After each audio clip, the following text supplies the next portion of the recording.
Welcome to the Explainer. So today we're tackling your next big GCSE coursework challenge, taking Sports Day digital. You ready?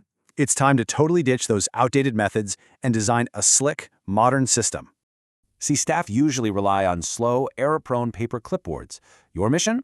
Building a lightning-fast, automated digital solution. The ultimate goal here is a master dashboard. Think automated visual charts displaying real-time results, crystal clear. Now, powering all that is a robust student database, accurately tracking every single competitor behind the scenes. And for busy staff on the field, your user interface needs super simple, intuitive navigation buttons.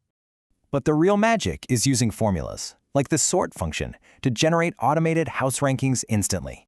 That means points update automatically and totals calculate instantly. Absolutely zero manual math required from the teachers. You're not just making spreadsheets here. You're mastering real-world technical skills like logical thinking and system design. This is your chance to build a genuinely professional system. So, how will you design your digital solution?